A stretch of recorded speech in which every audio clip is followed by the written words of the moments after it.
I am thrilled to be here to introduce our moderator for the second panel discussion. I'm going to pass the mic over to Archie Allison, who is the Director of Access and Awareness at Variety, the Children's Charity of Ontario and Variety Village. So Archie, over to you. Thank you. Hi, everybody. Hello. I'm used to being on a gym floor, so sitting behind a table is not as much fun for me, but thank you for coming today. I'm very excited and honored to introduce the three panelists that are with us today. Laura, Bryan, and Sylvia, incredible resources, advocates, community champions, and friends. And I'm proud to start with the first question for Laura.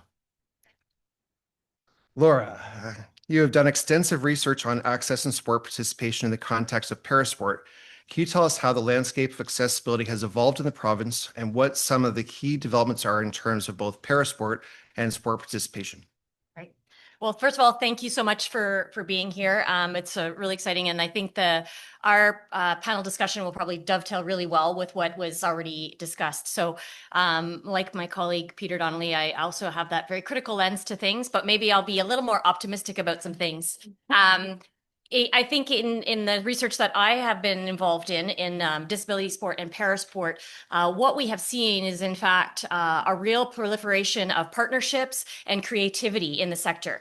And that is a direct result of what Peter already talked about, sort of the defunding of sport, lack of policy frameworks, a lack of access to opportunities for participation. So in the sector that I've been working with, they have been very creative about the things that they're doing and accessing policies in different ways.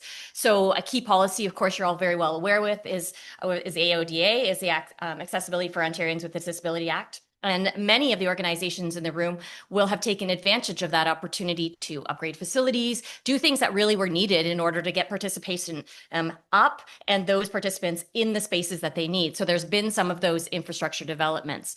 And so that's accessing other policies in order to make sport better for all. So I think that's a critical development. Also, that sector has really capitalized on some of the bigger opportunities. And I'm an events person. I study events. I love them, but I also critique them.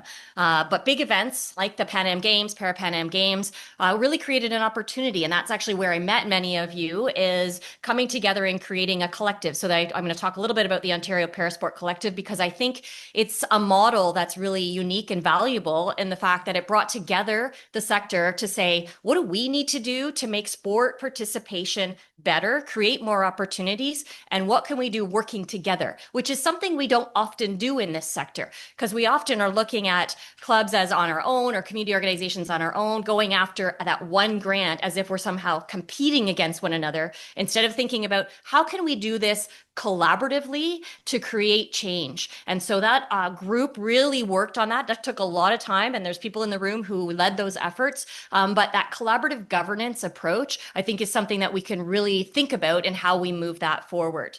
And then there's been a lot of research going on and thinking about not only what your programs look like more generally in the sector, but in the disability sport space. We've done research around quality participation, and my colleague at Queen's, Amy Latimer-Chung, I work closely with her, thinking about not only what kinds of programs we're offering for all individuals, but what those programs actually look like. And in a landscape where safe sport is such a vital part of what we do, we need to be thinking not only of just offering those sport opportunities, but what those sport opportunities actually look like for all individuals that come into our facilities and are able to access them. And so my argument would be that we have done some really great things in this space, and we should capitalize more on those collaborative opportunities, rely on one another more for those resources, and think about how resources could be shared more. We tend to be quite protectionist. Many of the organizations that I talk to and I work with are, well, I don't want to talk to someone else about that particular element because they might take that away, or that grant might happen somewhere else and I might not get access to that. So I think we need to think a little bit more about how we can collaborate more. And so I would say one of the things that this sector has done well in the face of declining policy alignment and declining resources is capitalizing on other areas where there has been an increased attention to policy. So Peter talked about this morning, health and education sectors, where there is a priority around access and inclusion in those sectors. The sports sectors and recreation sectors are tapping into those policies in order to gain some of the resources to run programs. So I think that innovation and creativity has really been key to seeing disability sport sport, parasport, probably leading in many ways on what they're doing and how they're going about their governance and their leadership within that sector. And I'll leave it there. I've got lots more to say, I'm sure. Thank you, Laura. And this is one of the reasons why I'm a big fan. Hi, Brian. Hi, Archie. Your organization has been involved in assessing the landscape of sport participation for youth in Ontario. Can you tell us a bit about the projects and what your key findings are? Absolutely. This is cut me off if you need to. This is a baby of mine for sure.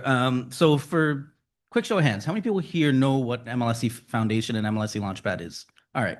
So I won't kind of recap too much, but really when we kind of talk about assessing the state of play for kids and for youth in the province of Ontario, I need to give a quick shout out to one of the panelists beforehand.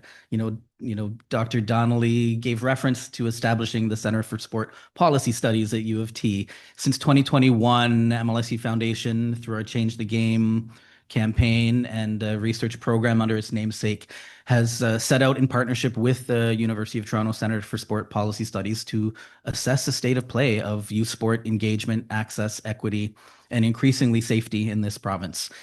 Defining youth very, very broadly, 6 right up to 29. So we're going children, youth, young adulthood, really looking to understand what are the access barriers and opportunities. We're here on a panel related to, that we're going to be talking about access and lifelong participation. Challenges and barriers will come up. I tend to think of every barrier that we identify is an opportunity. So, when we think about kind of access, for example, and it was referenced this morning, the sort of direct line drive relationship between costs and fees of, and participation and registration. We go a little, we're going a little bit deeper in our study. We are looking at sort of the overall affordability of sport and what that looks like for, when you factor in transportation, depending on where you live, equipment, depending on what you need. There's so much that goes into what it means to host and provide sport, as well as what it is to participate. So, but I'm glad sort of, Laura sort of teed up sort of, safety, quality, the actual experience matters when we're kind of talking about participation. So, if we address sort of, those very, very practical barriers of like cost, facilities, sort of, traditional access points, we can do a lot to get someone in the door on the playing field, whatever that looks like. What makes them stay? What makes them continue to be connected to a game they love for life? Those quality factors matter. Sometimes it shows up in conversations about safety because that is, very buzzy right now. Sometimes it's other things, but what does it feel? What is like the feeling of sport, and what should it be when it's at its worst, when there are safe sport crises, when there are incidents of, racism and discrimination and bullying and hazing in ways that are unhealthy and unsafe? We know that a majority of kids continue to adopt a strategy of silence, not knowing if, their peers or teammates or organization would have their back. But when it's right, when it kind of lives up to the promise of what we talk about sport, we see it, the ripple effect of outcomes tied to not just like play and physical health, but mental health, belonging, community outcomes, the gamut of things that we know sport can be. When we ask kids, what does change the game mean to you? What would actually create a positive change? What do you want to see? So much of it comes down to a combination of affordability, but cultural factors, friendships, social belonging, environments where they can sign up with their friends, make friends, form healthy relationships with peers and adults and coaches. And most of all, more than 60% of a study that has enrolled more than 35,000 kids to date are talking about wanting sport environments to be a place where they can grow up, where they can develop social skills, life skills, be a kid and find themselves and sort of what they want to be, in addition to what competition and play and brings. So, the last sort of note that I would kind of say to that is that when there was in the setup from Kyle this morning, there's a conversation about kind of sport and sport for development. When it comes to kids and youth, sort of my argument is that all sports should be a sport for development opportunity.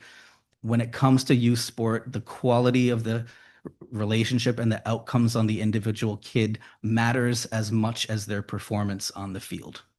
And I'll hold there. That's great. Bryan, thank you so much. Hi, Sylvia. You operate several commercial sport facilities here in the GTA, and the sport of climbing has experienced interesting changes recently in terms of developing new high-performance pathways. Can you tell us a bit about those changes and how you balance outcomes of access and community engagement alongside those of more high-performance programs? All right, thank you. Very loaded question. So first, just a show of hands, who has climbed before? Oh my goodness, I did not expect to see that many hands. Anybody a competitive athlete or one athlete? Okay, amazing. So I just wanted to gauge the room. And really what I wanted to kind of dive into was just the competitive structure that we currently have and, you know, our higher performing athletes and the climbing gym, which is the, as they coined the term previously, was the informal sports sector, because that is a big portion of our participation. So the Ontario Climbing Federation is the OCF. So that's the acronym. It's our sports governing body within Ontario, and they delivered sanctioned competitions. Okay, so they have a platform that identifies the highest performing athletes, well, all in fact. There is a selection process at these sanctioned competitions, and where athletes receive a ranking and their results and their standings. So ages 14 plus can actually move on to the national level, and ages 16 plus can actually compete within the senior division, so the adult division. They all compete at a provincial level. They then aim to move on to nationals. We also have a regional East-West division, and kids as young as 12 and 13 can actually attend these competitions, but that is the highest point of their competition level. And then, you know, you would have anyone who was 14 and up who didn't qualify or get that buy into nationals has an opportunity then to vie for a spot for nationals from there. The key point in all of this is that all of these competitions are hosted within a private facility. So without the private facility, essentially we wouldn't have competitions and we wouldn't have the sport exist at all. So there is no public facility at all. So everything is in the hands of the owners and operators. So now let's think about that. And then let's think about how the OCF stands within this. The OCF actually has no direct affiliation with any of the climbing centers. So they host an event. They basically are renting the facility, and they work with the operators there to plan the event. So I believe that's different in most other sports, right? Many other sports, when you pay for even a recreational program, you have, am I correct? Like you pay some level of affiliation to the sport province. Okay. So there's none of that. We operate completely separately. So now, as you can imagine, as a privately owned facility, you are trying to stay afloat. And part of this issue is actually format of the events. So this has been under major scrutiny, and it's very difficult to actually operate these events. And we finally moved to this level where we divided it by age. We used to host everything from ages 10 all the way through to adult, all in 1 or 2 days, which required facilities to close down for an entire week. So imagine, as a privately owned business, you now have to shut your operation down and make whatever you make as a portion of those entry fees. So the other thing is we actually don't have, the OCF has no direct affiliation with any successes or first ascents or anything like that that happens outside. So this is only artificial structures in the competition sector. So now, as you can imagine, we are becoming very developed, and it's becoming more difficult to compete in, and that's a good thing. That means we have more athletes and more skill.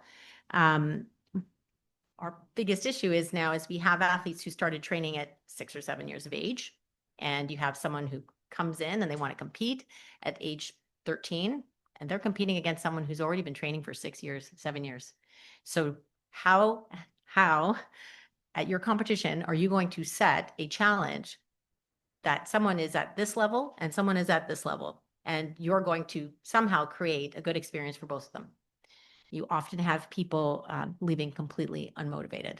So it's called a reduction there in terms of participation, and people go back to that, hey, I'm just going to climb for fun and with my friends. Some of these advanced athletes also have hired on online coaches. So there's absolutely no oversight there in terms of what is actually happening. They're reaching out to someone, they get private coaching, they enter a facility, and maybe that's okay, but we don't know how that's being monitored from a safe sport perspective. There's any number of issues, as well as the fact that they're now receiving this training with a nominal cost to enter a facility. Some of the more advanced athletes that are doing this online coaching as well, they are looking for more high performance kind of training, and there's very little happening at the provincial level as far as organized. So opportunities, there are some opportunities for some of the athletes. They take some workshops and things like that, but very little. And as well as for the greater climbing community. So there's very little support from the federation. Now, if we look at all of this through the commercial lens, through the climbing gym, just, it's really, that's what it is. It's a gym. Climbing's natural. Like we move, it's a fundamental movement. It's a locomotor skill. There's social hubs, right? You want to go in on your time, you want to go with your buddy, and you're nodding because right? You climb a few days a week, right? You go there. It's a place where you are literally 100% focused. You have your time. This is the issue is that the good thing is you can be 4 feet tall or 6 feet tall, regardless. There's no set body type. And essentially there's pluses and minuses and advantages for both. Sylvia, sorry, just in terms of time, I'm just conscious of the time. Do we have 1 more minute? Less? Yes. 1 more minute? Getting a Okay. nod. So really what I wanted to just highlight in this section was just that you have this element that is very social, and we're now going to take all of these very social, relaxed kind of, I can come in when I want, and now try and siphon them and filter them into the competitive stream. And so there's a lot of pushback from the private sector as ownership, as well as from the people participating. And so we're stuck in this challenge of trying to foster a good environment in the way that Ontario Volleyball has seemed to been successful in their competitions. Thank you so much. I hate to cut you off. No. I keep going, unfortunately. My next 2 questions are the same for all 3 panelists. We'll start with Laura again. For your perspective, what do you think is the biggest challenge facing this sector related to access and lifelong participation?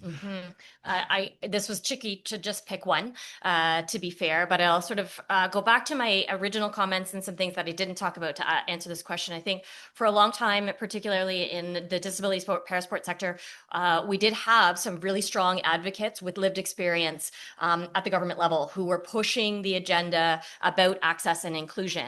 And yet that I think is something that we are not paying enough attention to. We pay a lot of lip service to the idea that we need those with lived experience driving the conversation in the policy sphere, supporting this agenda. And yet, if we just look around the room and those who are doing the research and who are leading these organizations, many times they are not individuals with the lived experience. And that is a real problem, I think, if we really want to change the understanding around access and inclusion. Those voices can't just sit on your boards alone. They need to be in leadership positions, and they need to be the ones making and advocating for that specific change. And so I think we need to think a little bit about how we do that and how we're going to advocate for that and how we're going to pull the sector together around that. I think a lot about that in the safe sport space as well, where I do work in safe sport, and we're doing a lot in, I would say, the non-disabled sport realm around safe sport, but there are unique challenges and unique opportunities as well in the parasport sector and disability sport sectors that we need to be thinking more broadly about. And again, I shouldn't be the voice of that. It needs to be those with the lived experience driving that conversation and making that change. Thank you, Laura. Bryan, from your perspective, what do you think is the biggest challenge facing the sports sector in Ontario related to access and participation? Hey, all right, good question. I'm also gonna maybe tell a couple stories here. I'm not going to because I want to also highlight actually, people who are taking a shot at doing something and kind of, some examples of progress and promise against very, very difficult things to elucidate barriers. So for example, at MLSE, football is one of our, core sports, after, with the in recent years, playing up the kind of the equipment angle, the cost of a quality, modern, certified standard helmet is north of $600 now. And with recurring fees for sort of recertification and all the things,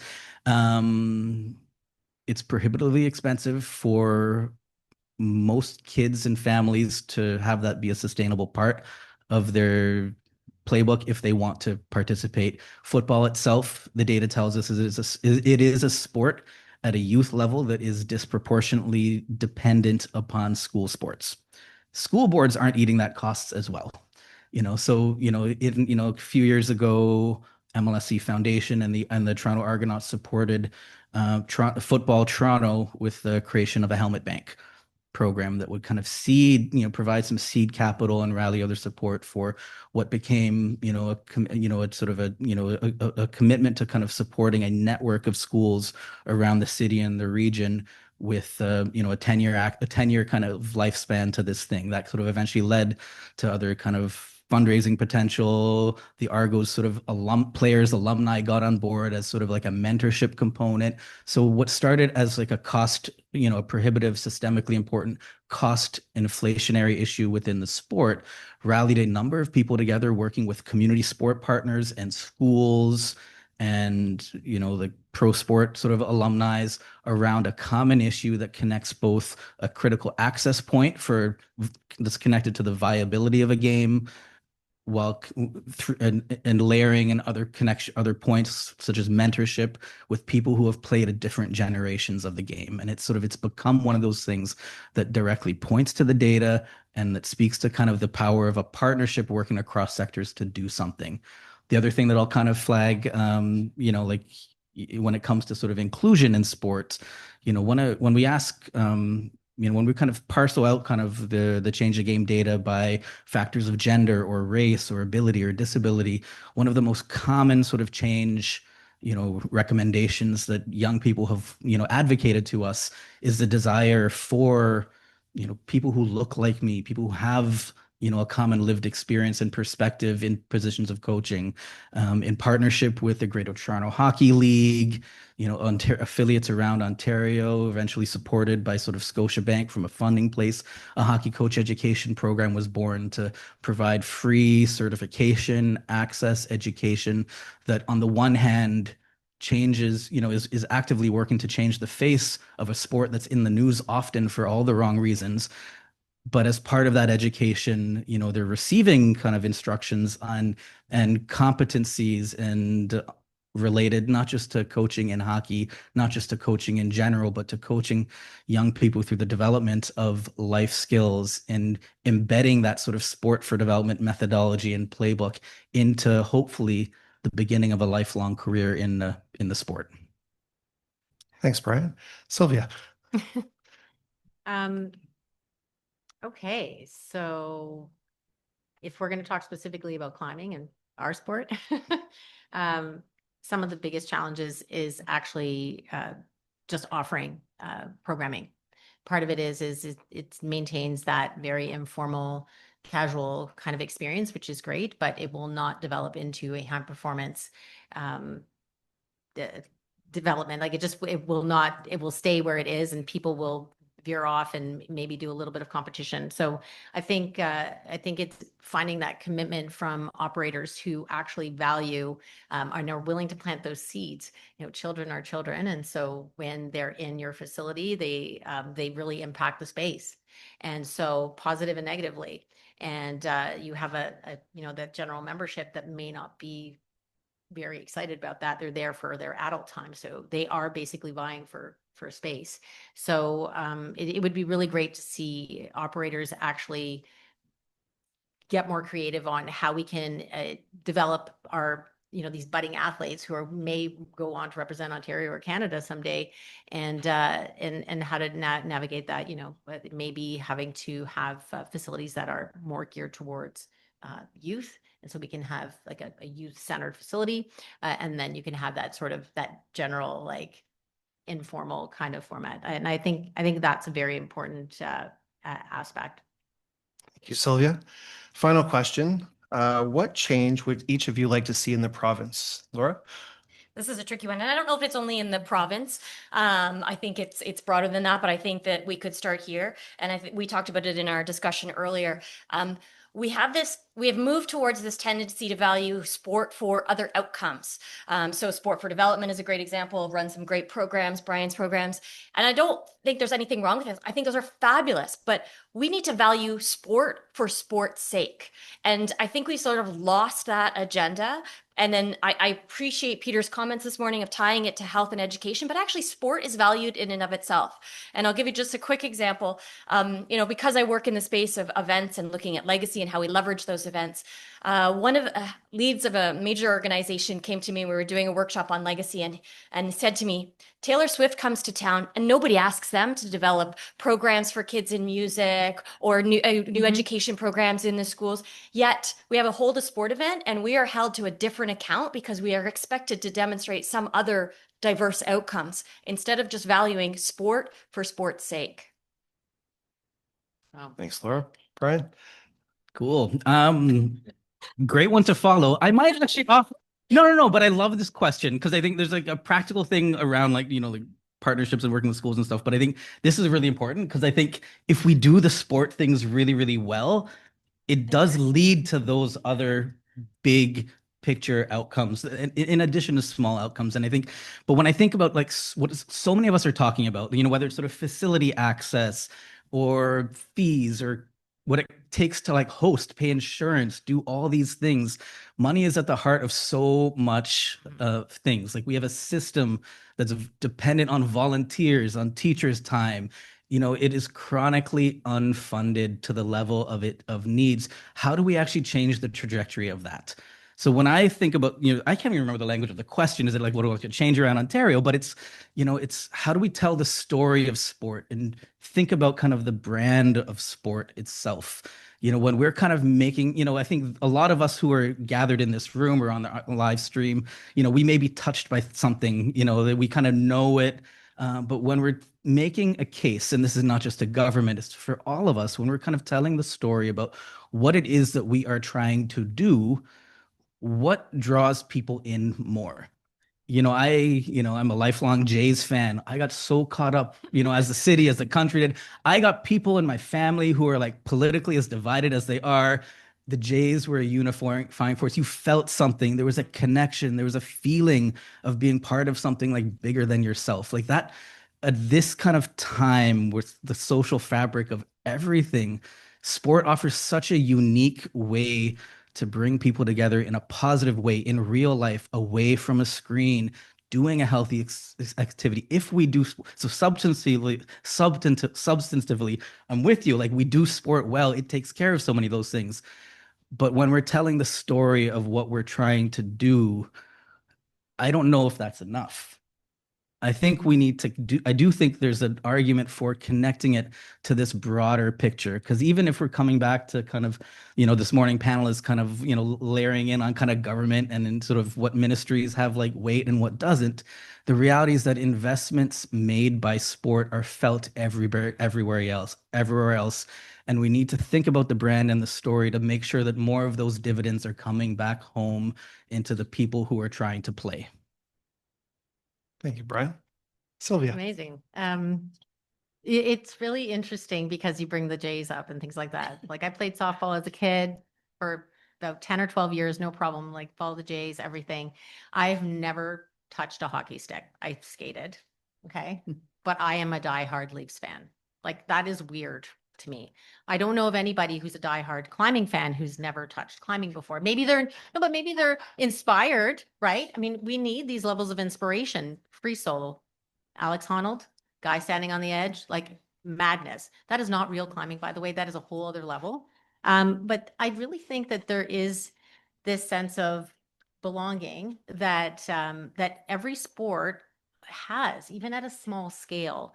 Like our community, people feel really connected to their own gym, right? And I think that that's very valuable. And I really love the point that you bring up about us focusing on sport for sport's sake. Like people come in and they don't want to think of it as working out. They want to come in and they want to engage in an activity and get distracted by their life and not spend it on, money at the bar. I mean, this is literally verbatim from people. They're like, this is great. I'm not even working out and I'm having this experience. And so I'd like to see support for for these kinds of organizations that that doesn't exist currently. We don't have that for these informal environments. It does exist in the structured environments like for hockey and other sports, but it doesn't exist for us. So it definitely would want to see more support, more structured support for the informal sport context. Thank you, Sylvia. Thank you, Laura. Round of applause for our three incredible panelists. And before you leave, we just have a few questions for you. First question is, how do we address the regional differences with sport access across the province? Central and Northern Ontario have very different challenges to sport access other than the GTHA. Who would like to address that one? I can say what we're not doing. It's very challenging. Geography is very challenging. We especially as I mentioned previously, like we have athletes who are divided by age, yet they're not divided by ability. And so you have a child who may travel 2 or 3 hours for a competition, and they are literally participating for 5 minutes. It's devastating to families. So we are not in our sport currently doing this very well. Part of it is just the numbers. We don't have the numbers to actually bring athletes from. So we don't have a current system set up. We need to look at other organizations that are doing a better job. So if there's anyone else who has an example of that, but yeah, these are considerations. These are things that we're thinking about. We're just not doing a very good job. Bryan, Laura, anything to add? I mean, I think the how is, someone made the point earlier this morning on, Ontario's big. It's complicated. It looks different. It feels different. The needs are different. I think it's going to be really important to that, if we're looking at, a sport plan for Ontario, or for example, it is really important at a provincial level to identify, okay, what are the common things, whether it's, like that kind of do transcend sort of regions and boundaries, whether it's sort of, insurance, permits, policy alignment, all those things, sure. But the actual delivery, I think Marcia made the point earlier this morning, like so much, the kind of regional kind of, providing capacity and support to the regional organizing bodies are incredibly important. Like it should not, what the reality of the GTA is different than, like Hamilton, Niagara, than it is in a border town like Windsor, than it is in Ottawa, than it is up north. There needs to be sort of regional, there needs to be a level of trust and resources and capacity flowing in to, and this is where, when I think about the province as at large, there's an element of, like how this gets resourced, but like what gets focused on in terms of implementation at a provincial level needs to be the things that level up. And for things that make sense to be regionally planned and informed, to have capacities really, really flow down. Thank you. Laura. Wow, that was really good. We'll just, but I think I'll mention that we often talk about, Northern and GTA and that, but even within the context of each of those communities, there are a lot of differences. The urban and rural contexts are quite different, and particularly as we talk about access and inclusion. And so we need to be thinking beyond just what is the, the standard of expectations at one level, and think about what does that mean and how can that get implemented in various contexts, or are there new creative ways of doing that? And I think for me, the work that we've been doing and the organizations that I've worked with, like Archie's, there's such unique, innovative creativity that can be used and supported by other communities. So I would argue part of it is information sharing, part of it is thinking differently and how we do that. And we sort of live in a different age than probably when we even first started working together, Archie, right? Where I would be driving to your facility all the time to talk to you, whereas now we can share information much more readily. And so I think we have to take advantage of that in order to support all communities for where their needs are. Thank you. Thank you. I have another question for everybody. Seems to me that the experience families have with their kids in early young years of sport needs more attention. Many people have a negative experience in their first point of access and then may not return. How are age and access connected in your work? Oh, I can speak a little bit about it, and I would argue, I'm not an expert in the early years of that. I do have a couple colleagues at Western who actually specifically focus on early years and access to physical activity in various centers, and I think that's a really telling piece in terms of lifelong participation is quality experiences. And so the work that we do with the Canadian Disability Participation Network, which many of you are a part of, that quality participation framework is really helping understand how those early programs and all of the programs create opportunities that are quality experiences for everyone, because we do know that it influences lifelong participation. But the other thing, and we said it in our discussion, and climbing is a great example of that, there are things that we need to be thinking about even throughout the lifespan to keep people participating. When we talk about sport participation, we're not only talking about youth and that cohort. I think we all want to be and should be participating in sport and physical activity. So how do we think about those various points and throughout our lifespan to keep people involved, find new ways of accessing and participating in their self-directed sport? So that might be, casual participation or other ways, but I think we need to think a little bit about that in any of the planning and policies that we develop. Thank you. Ooh, and quick show of hands, how many people in this room grew up playing multiple sports? Sort of vast majority. By the time you're in high school, were you still playing multiple sports? Bit less. By the time you're, let's say, young adulthood, say like closing in on 30, I know a lot of you in the room are younger than that, but like, were you still playing multiple sports? So like still decent numbers, but like declining everything. I think it's, on the one hand, I know the question was set up around like, investing in like quality childhood environments to kind of sustain. I think it's all, one argument I do want to make though, is it's okay to leave something and find something else. Because I think when I think about the broader kind of conceptualization of a lifelong connection, access, participation in sport, I've never considered that to be you have to be connected to the same sport. Like, if you're a kid, you should, I'm a proponent of like multi-sport experiences, try things, find things you love, find things you don't. Access is a constant story, but there are plenty of situations and examples that sort of I see in my work. Like we kind of, a couple years ago, I was involved with a research partnership with a rowing club, the Argonaut Rowing Club. It's experiencing a pandemic boom, lots of outdoors, lots of people wanted to get out in the water, just booming, working, struggling with sustaining capacity and all the things. But we met a number of young people, particularly, young women and girls and others who left, what they considered to be toxic environments in other places, found a home in this sport and a community in this sport. Their story doesn't end when they leave something. For as long as we are alive, there is still a return to play possibility in us. And we have to think about that. We have to, the top tier quality of environment for kids is one thing, but we need to find pathways into sport at all levels of life. I was really excited to see the kind of the volleyball leader up on the, up here earlier today. Like every community center I go to, every school I go to, you hear a similar story, even like a Launchpad in our gym. Like volleyball is just booming among sort of teenage women and girls specifically. It's, for many, it's not their first sport, but it's the one they're falling in love with at this time. And I think so it's, for me, yeah, I'm fully with the question asker on like, let's kind of, let's make things better for kids, but finding those pathways in that draw people in at different age groups is super critical. Thank you. Yeah, climbing has a unique position because we have that access where you can just enter on your own and we can sign you up and you're on the wall within minutes. But we've run mom and baby programs, and the baby isn't climbing, but the moms are socializing. No, but the funny thing is they often say like, well, when can they start climbing? I was like, well, you just wait till they pull up on that crib.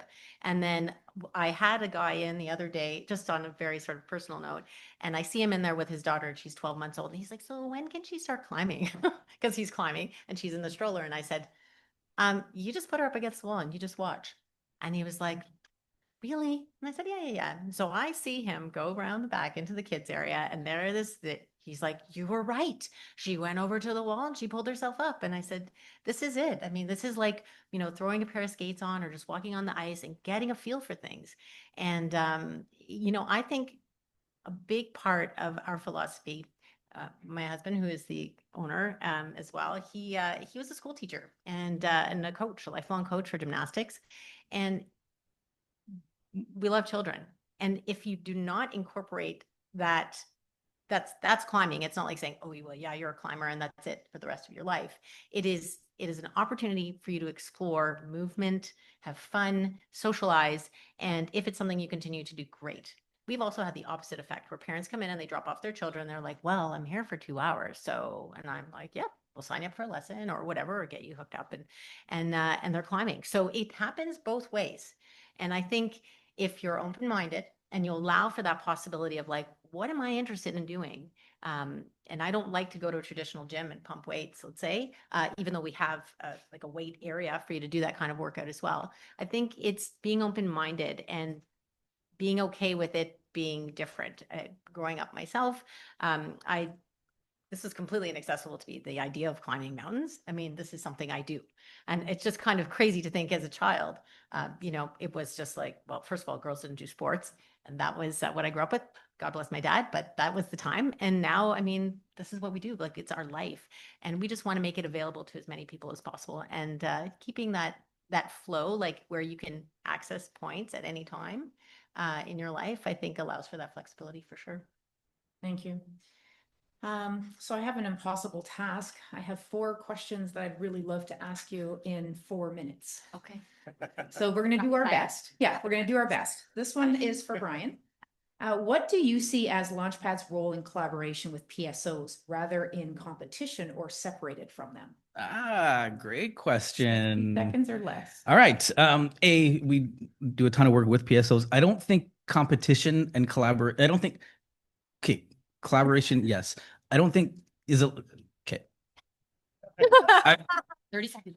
Competition is something I'm reading 2 ways. I think the notion of like, you know, like working in competition versus being competitive with. You know, I see Launchpad's roles, quite frankly, as, you know, a bit of a living lab. We try and test and evaluate a million different ways to show up for a quality youth sport experience. And we commit to, you know, if we stumble upon something works, we don't have any proprietary need. We're open with it. We share our data, we share our resources, we share our tools. We have a 42,000 square foot gym. There's going to be more of them coming online.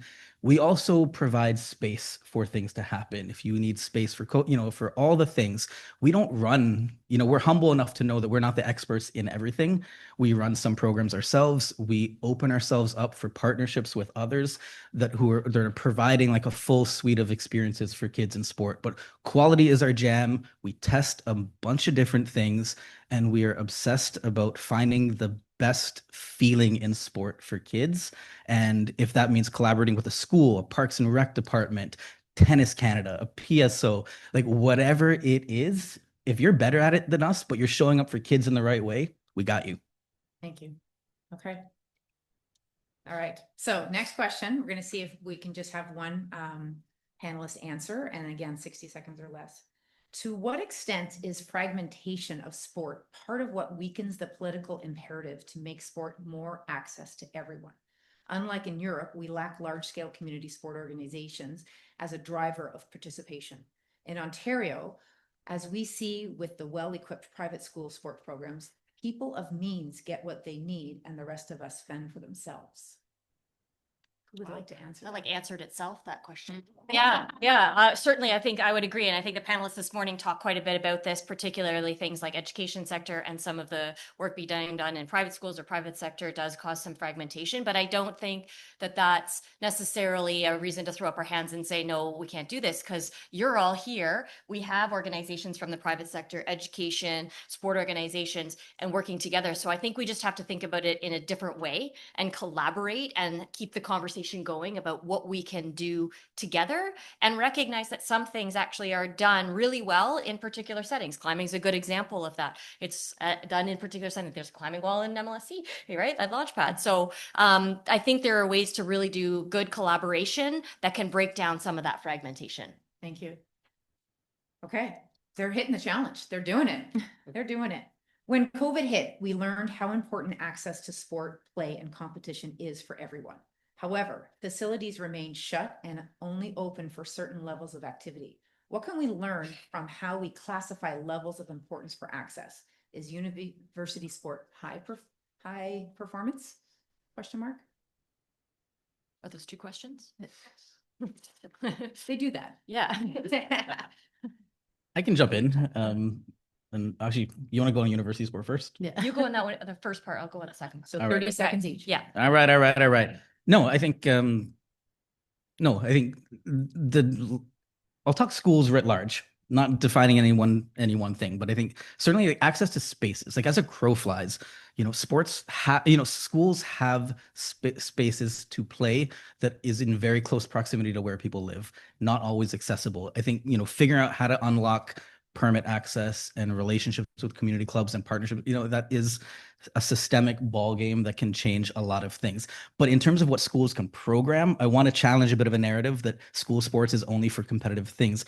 There should be a room for intramurals and house leagues and, ways to be, more and more school boards around this province are centering, daily physical activity and sense of belonging as like core strategic outcomes that they are working against. What better way to achieve both of those things and to provide more, less competitive, movement-based experiences in schools at all levels? Thank you. And the question was about university sport being high performance. And I think there is high performance sport at universities, Westerns, excellent programs. But I think there's also an opportunity to really talk about the fact that universities have changed the landscape of what sport looks like, where actually I used to oversee athletics and recreation. My role as the director, I don't do that because it's under student experience now. And that makes sense because in fact, it should be accessible to all students through intramural programming, various club opportunities. So access to those sport opportunities should be broad and varied at the university level. Thank you. Okay, last question. How can we affect access and lifelong participation collaboratively to create change? This quote from Laura set the tone of this discussion, but with a lot of this change being dependent on funding, which is not easily available, what does this mean for where we go from here? How can we navigate through the dependency to affect change? I just want to bring up one point actually just around that because it's interesting. Again, we keep referring back to the first panel, but Peter mentioned about allowing the students to create. And there's actually a university bouldering series, which is fantastic. And it kind of had its life up and then down and it's back again. And U of T, I think, won this year. Pardon? It's not working again this year. Oh, it's not working again this year. But it's one of those things that was created by university students and they asked, facilities, will you host this series? And having that kind of initiative, the only thing they're really paying for is their entry fee. Otherwise, they have this opportunity to be with their schoolmates, to represent their school, and to be together. And it's not necessarily high performance because it's a team event, which is rare in climbing as well. But I think it's really great when you can actually allow the people who are participating to actually create the opportunity, and we have that canvas essentially. Thank you. Wow. Round of applause for this panel.